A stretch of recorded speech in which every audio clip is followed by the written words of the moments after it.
Streaming live from the Paul and Catherine Ranke Memorial Studio. This is TV Free Baltimore.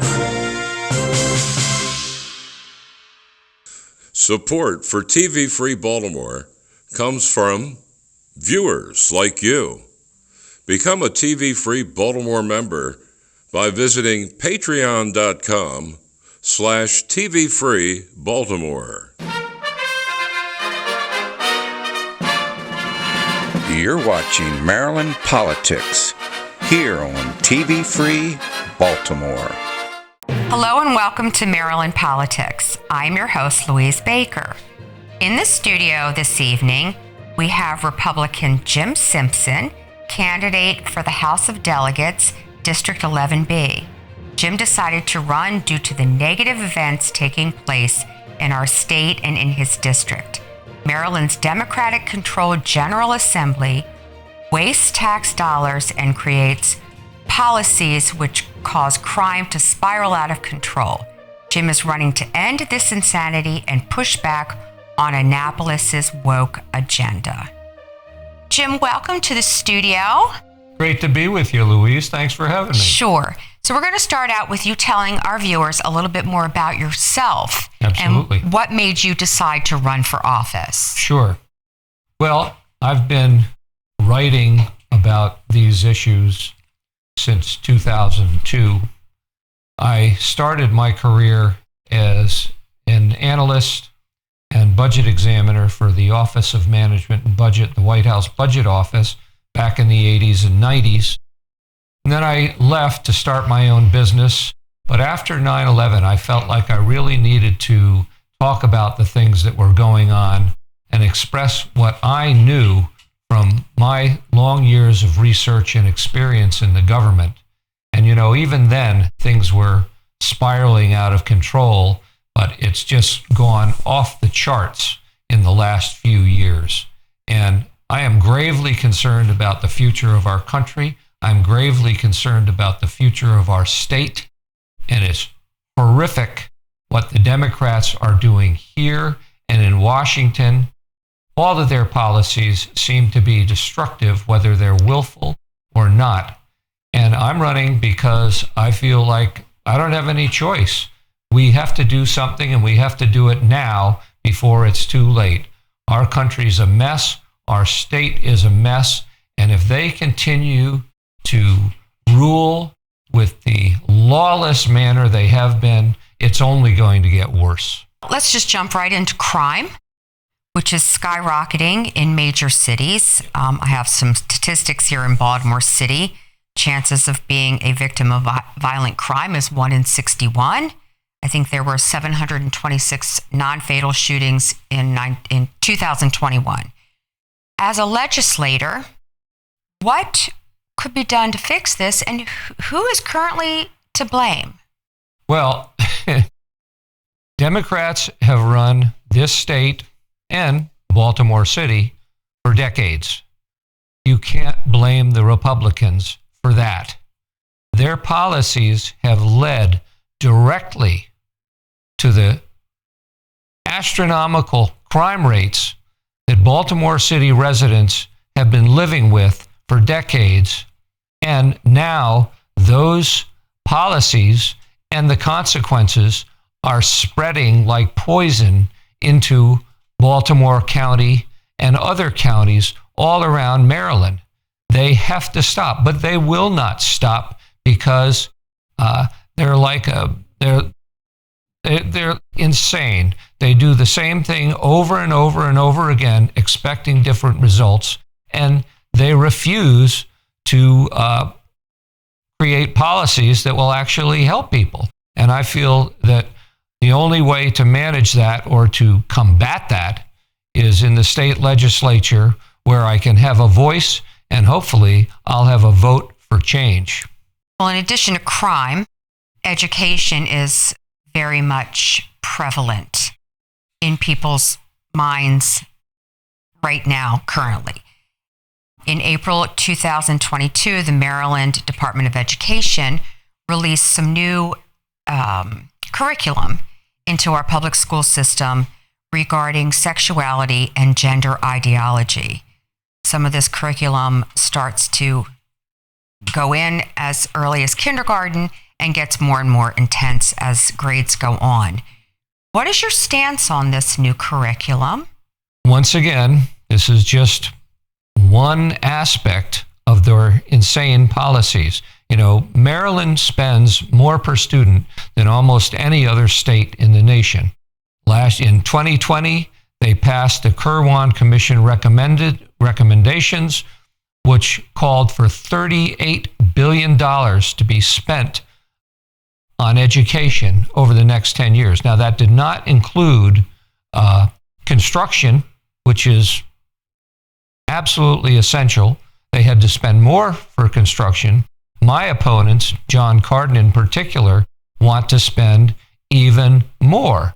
This year, Baltimore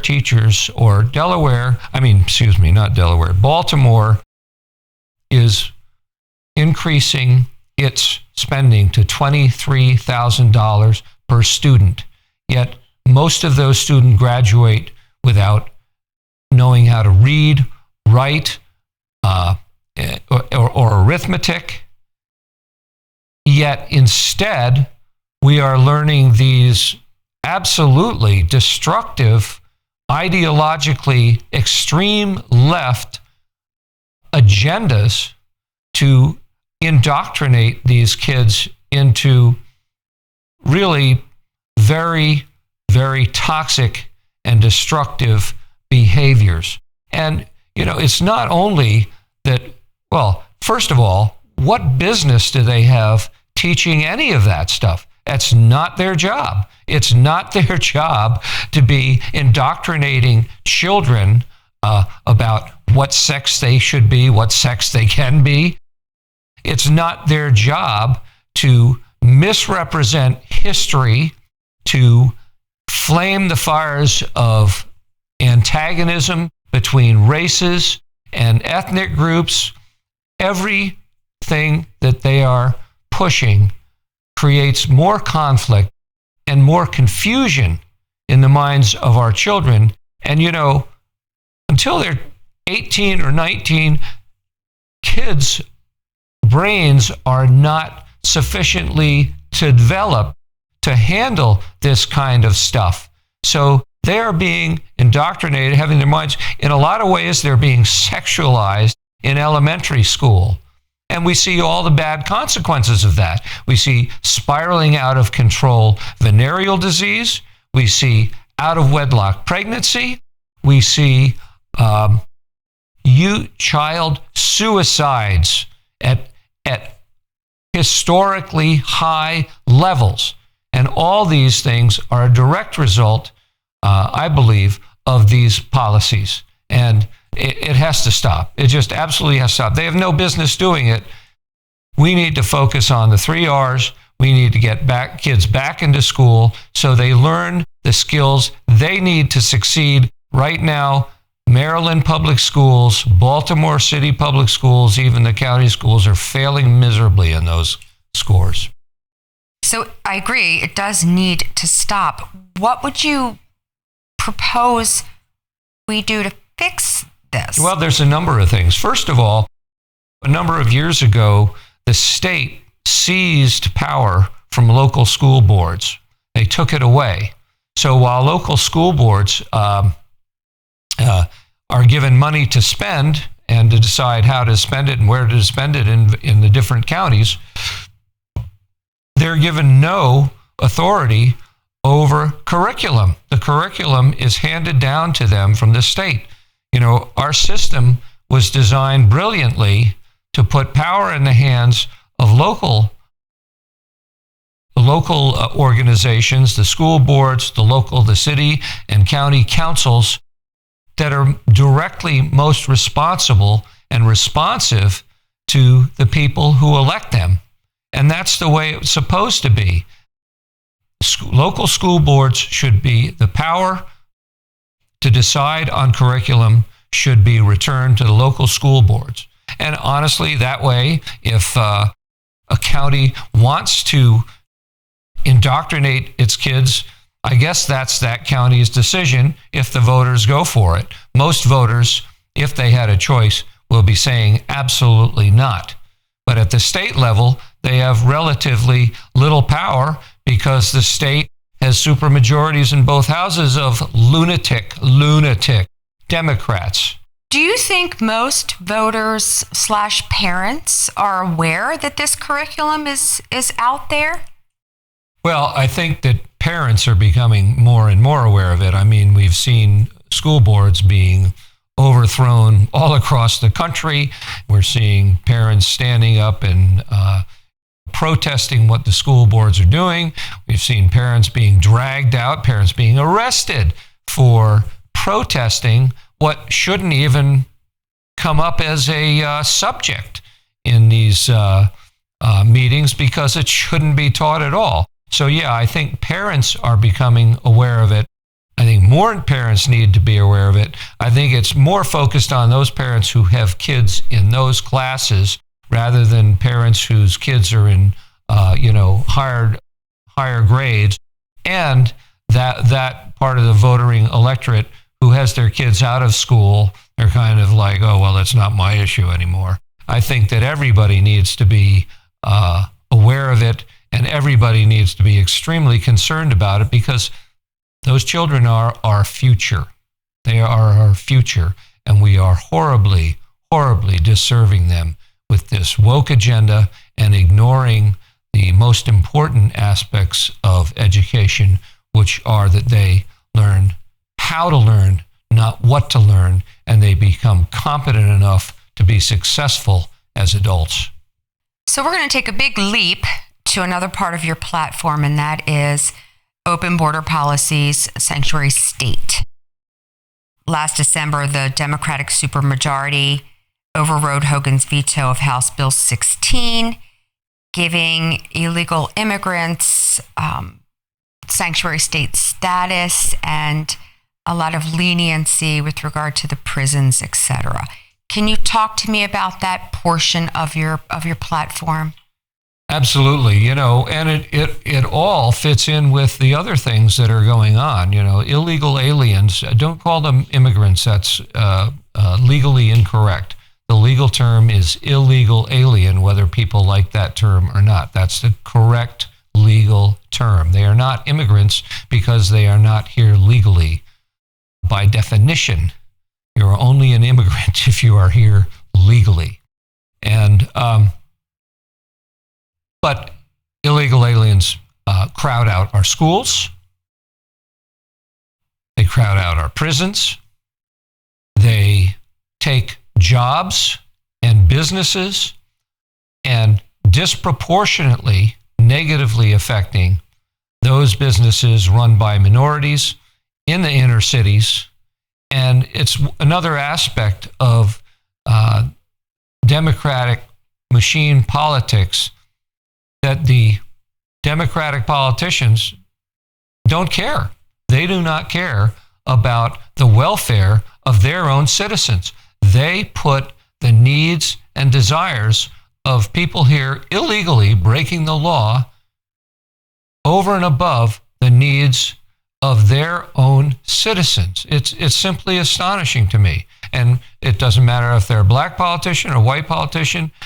If they're a Democrat, the voters, the citizens of this state, are collectively second-class citizens, and it has to stop. The sanctuary policies are just, I've written 2 books about it, frankly, and it's just exacerbating the problems that we already have and magnifying those problems, especially in the schools. Your platform, you're very concrete on no compromise regarding mandates. So let's talk about a little bit about the Hogan administration, the mandate, the shutdowns, the 2 years of turmoil, loss, etc. Can we talk a little bit about that? Sure. Well, for example, we lost 30,000 businesses due to the shutdown in Maryland. 30,000 businesses, 30,000 people who scrimped and scraved and built a business, and they lost those businesses because of the mandates. Now think about this. Superstores like Walmart and the big grocery stores remained open, while little mom and pop stores were forced to shutter. Now, ask yourself, if you're faced with a pandemic of a very communicable disease, which is more likely to be the place for a super spreader event? Is it going to be Walmart, or is it going to be Mom's Market? Is it going to be a place where thousands of people come a day, or maybe 50 or 100? Makes no sense. Yet, at the same time, in terms of small businesses, they left the liquor stores and the pot dispensaries open. So I guess that was Governor Hogan's way of saying, well, you can cry into your cups, at least we won't prevent you from doing that. If you want to get drunk about every bad thing that's happening, go ahead. But it was incredibly foolish idea, and it basically insulted all of us because, we all can make up our minds. If I have some kind of a compromising condition, I don't. But if I had, then it would be up to me to say, well, maybe I'll just order and have food delivered, or, maybe I won't go to this store or I won't go to that store. I'm perfectly capable of making up my own mind about that. I don't need the government to tell me, and I'm willing to take the risks, or I'm willing to at least decide about the risks on my own. I don't need a nanny state governor telling me what I have to do or how I have to do it. And at the same time, it was just, it's also unconstitutional. It was very unconstitutional. That was a unconstitutional taking of private property without compensation. If they wanted to shut down businesses, those businesses should have been compensated for all of their losses and been provided some kind of benefit to help them start up again when the pandemic was determined to be over, whenever that happens.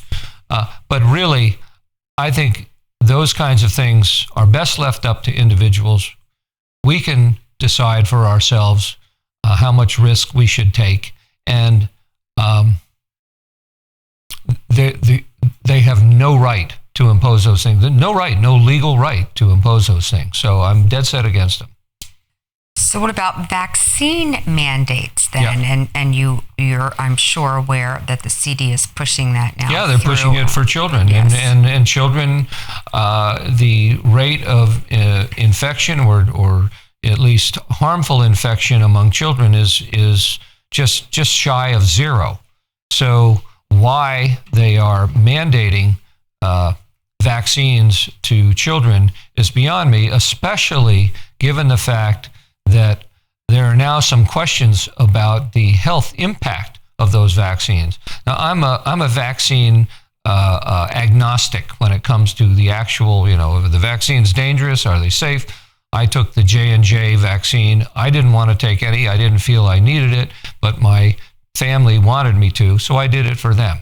But in terms of forcing children who are healthy and don't have any other reason to fear this disease, should not be forced to take it. And in fact, a lot of countries, Great Britain, they've ceased mandating vaccines to, I think, kids 12 or younger. I mean, they've stopped imposing those. And I think as we learn more, we're also learning that, well, it doesn't stop the infection. It doesn't prevent you from getting it, and it's questionable even if it prevents it from being as severe as it would be otherwise. We really don't know because we don't have the data to tell. So if that's the case, why are we forcing kids? And I think, honestly, there's a lot of self-interest involved there. I frankly think that. Taxes. So Maryland is known for high taxes, tax and spend policies. Yep. So talk to me a little bit about that. Maryland has some of the highest taxes of any state in the nation. Maryland residents are leaving, especially people on fixed incomes that can't afford these growing taxes. Maryland residents are leaving. And, you know, it's foolish from that standpoint. It's destructive. But the more basic thing is why, when any issue becomes discussed, is the Democrat answer always spend more money on it? Why is it always to spend more money on it? I mean, education's a perfect example. $23,000 per student in Baltimore City is more than any other city in the country, with the exception of Washington, D.C., New York City, and Boston. And those places are because this cost of living is higher. It's absurd when you see the consequences of it. Giving away money, other people's money, which is the Democrats' favored way of dealing with things, rarely accomplishes anything good, and it only serves, in my mind anyway, to benefit those who will continue to vote for Democrats. I don't see really any good things coming out of it. Another idea that I have in terms of the Chesapeake Bay. They spend money, tons and tons and tons of money to clean the bay, but the bay doesn't get any cleaner. Why is that? Well, because they're not looking at the solution. They're not looking at the solutions. I've written a paper that was published in the Maryland Public Policy Institute in 2014 that advocates dredging the Conowingo Dam because the vast majority of pollutants that smother the oyster beds in the bay and kill other plant and animal life and fill the harbor with silt come out of the Conowingo Dam during huge storms, and it dwarfs everything else. It's just like Democrats talk about how we have to stop global warming by going to electric cars. Well, one volcano going off puts out more CO2 than all the pollution that we create in a year. One or two volcanoes. So it's the same kind of thing. We could fix many of the problems in the bay if we would just dredge the Conowingo Dam, but they're unwilling to do that. And I think it's because they would rather be spending money a little here and a little there to sugar this friend and this organization and that organization, rather than doing what will actually help. Because once you fix a problem, you don't have to spend money on it anymore. So you have something a bit unique on your platform, and that is no apartments, no compromise.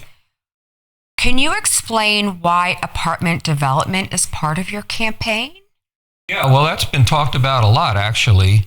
You know, they build huge apartment complexes and dump them in suburban neighborhoods, and then the schools are overwhelmed.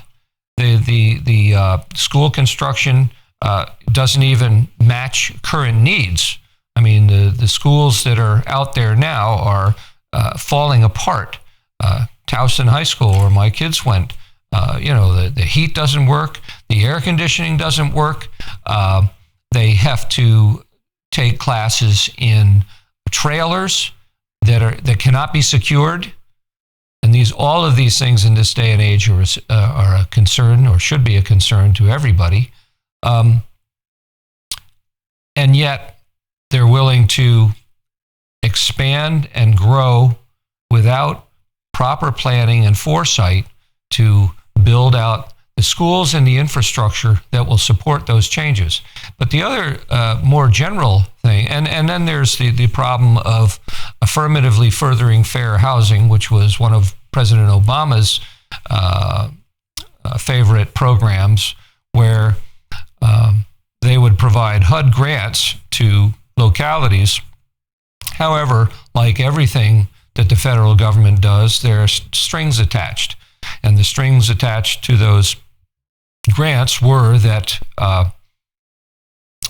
we would have to construct low-income housing in what were otherwise suburban neighborhoods. Now, in my mind, that represents another unconstitutional taking by the federal government, because those things are mandated. They're dumped in our laps. We can't do anything about it. And all it does is spread crime, drugs, and all the other problems that come in with low-income housing out into the suburbs, where people have saved and earned money and paid the right to live away from those things because that's how they chose to live. And I think it's unfair and incorrect. So for all those reasons, and in my community, they're very much against a large proposal for huge apartment complex right smack dab in the middle of the town. And once again, they're not thinking about schools. They're not thinking about traffic. They're not thinking about it. And everybody's dead set against it. All right. Well, you speak very convincingly. So I need you to offer people watching a closing statement and tell people why they should vote for you. Well, as I said earlier, the definition of insanity is doing the same thing over and over again and expecting a different result. And unfortunately, that's what's been happening in Maryland for decades. If you want continued higher taxes, if you want continued insane policies inflicted on our children, if you want more crime, if you want all these things that are being brought to you courtesy of the Democratic Party, well then please continue to vote for Democrats. If you want change, if you want to stop the insanity, you need to vote for Jim Simpson for delegate in District 11B, and I would suggest you vote for a Republican running in every district in the state, every senatorial district in the state, and elect Mr. Cox as your next governor, and we will restore this state to sanity. Jim, can you offer people watching information on how to contact you? Sure, absolutely. The name of my website is jimsimpson4delegate.com, and you just use the number 4, Jim Simpson, number 4, delegate.com, and you can check out the issues, the things that I've articulated. We have a blog where we've talked about various issues. There's a donate site, of course, and you can also volunteer. All of those things can be found on my website, jimsimpson4delegate.com. If you want to speak to me directly, you can send me an email at jimsimpson4delegate@gmail.com. Well, Jim, thank you very much for being here this evening, and good luck next month. Thank you, Louise. Thanks very much for having me. It's been great to be with you. Thank you. You're welcome. And thank all of you for watching Maryland Politics. Please like and subscribe to our YouTube channel at TV Free Baltimore. Thank you, Tien and Charles. I'm your host, Louise Baker. Take care, stay safe, and please join us for our next interview. Bye. You're watching Maryland Politics here on TV Free Baltimore.